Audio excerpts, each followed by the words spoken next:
pessoal, tudo bem com vocês? Começando mais uma videoaula aqui no canal, tomando meu cafezinho, né, como sempre. Deixa eu colocar meu cafezinho ali.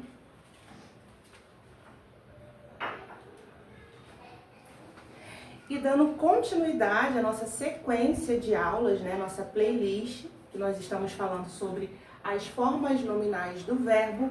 Hoje nós falaremos um pouco sobre o particípio. Deixa eu colocar vocês aqui mais perto, que eu acho que está um pouquinho distante. Pronto. Acho que ficou melhor? Hoje nós falaremos um pouco sobre o particípio, que também é uma forma nominal do verbo. Bom, o particípio, ele expressa uma ação finalizada. Então, ele expressa a ação final, né? A ação que já foi concluída, não é mesmo? E aqui eu coloquei uma comparação, né, com o gerúndio. Inclusive, eu já gravei uma aula de gerúndio, vou deixar passando aqui em cima o card, né, com a aula do gerúndio, e vou deixar também aqui embaixo na descrição desse vídeo, caso você não tenha assistido ainda, você pode assistir a aula de gerúndio, uma comparação. Olha só, o particípio, eu coloquei aqui o verbo comprado. E no gerúndio, eu coloquei aqui o verbo, que é o mesmo verbo, só que no gerúndio, comprando, com a finalização NDO, que nós já conhecemos que é a finalização do gerúndio. Então, esse verbo, ele comprado, ele expressa a ação finalizada, algo que já foi comprado, ou seja, a compra já foi concluída. Agora, aqui nós temos o comprando, agora ele expressa uma ação que ainda está acontecendo, né? Uma continuidade, estou comprando algo que ainda não foi finalizado.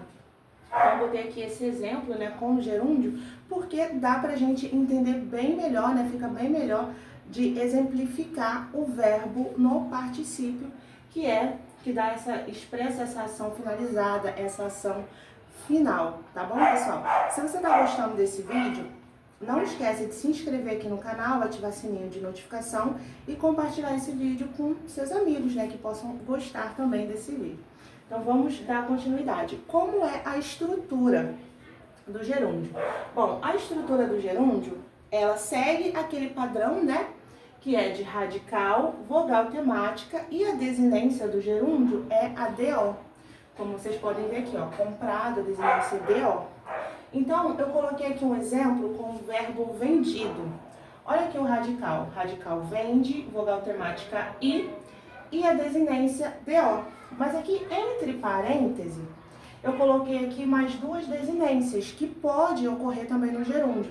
Então, essa estrutura aqui, com a desinência DO, é uma estrutura comum dos verbos regulares.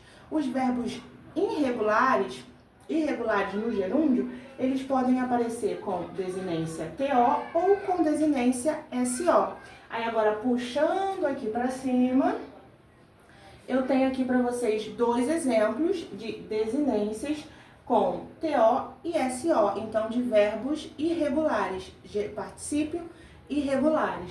Então aqui, ó, eu botei dois exemplos de verbo no infinitivo, né, com a desinência R, que você já sabe se você assistiu a aula, e se você não assistiu, vou deixar passando o card também para você assistir. Desinência R, dois verbos no particípio, e eu passo esses verbos do particípio, do gerúndio, eu passo esses verbos do infinitivo, deixei dois verbos aqui no exemplo, no infinitivo com desinência R, e eu passo esses dois verbos de infinitivo para o particípio irregular. Então, de abrir eu tenho aberto e de imprimir eu tenho impresso, que aí é com a terminação SO e TO, como eu coloquei aqui embaixo. Deixa eu pegar uma caneta que escreve.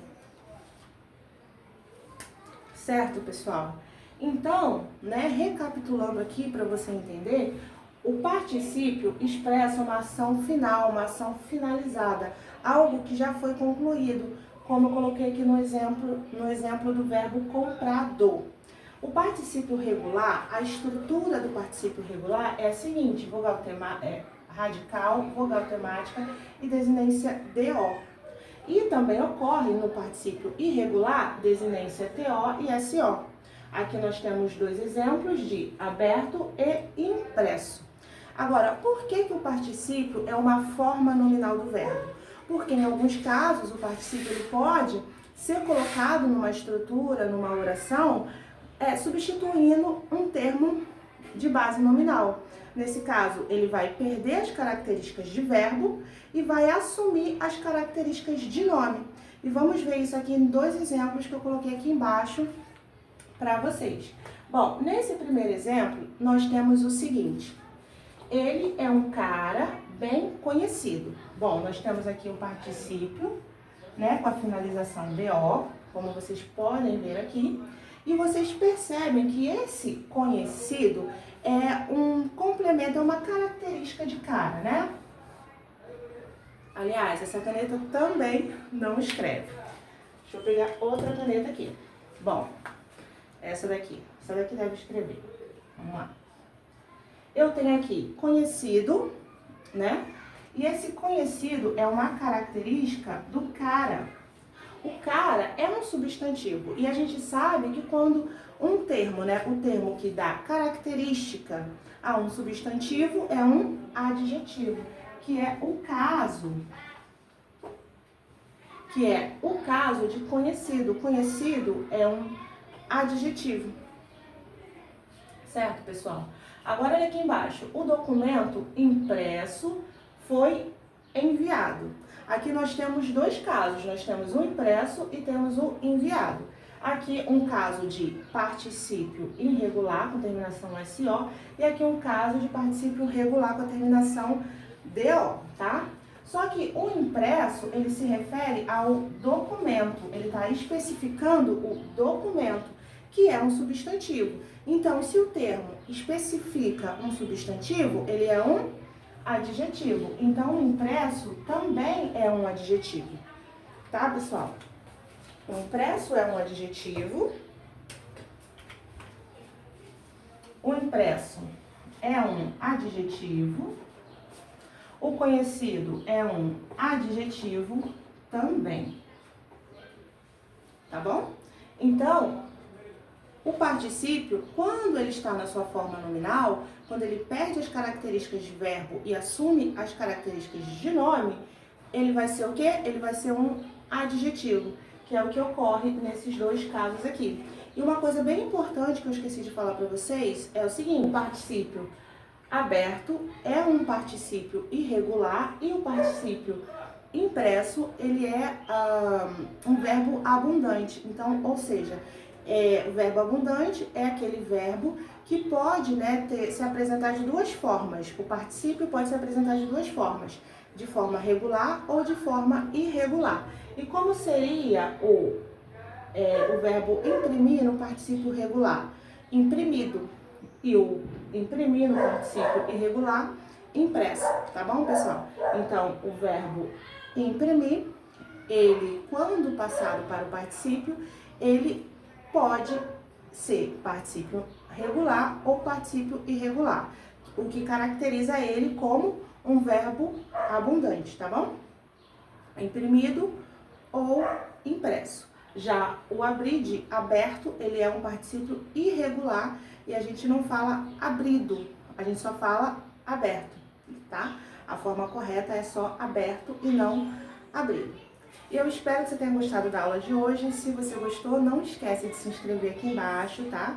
No canal, ativar o sininho de notificações, enviar esse vídeo para os seus amigos, pode deixar perguntas, né, caso tenha ficado alguma dúvida. Um beijo e até o próximo vídeo.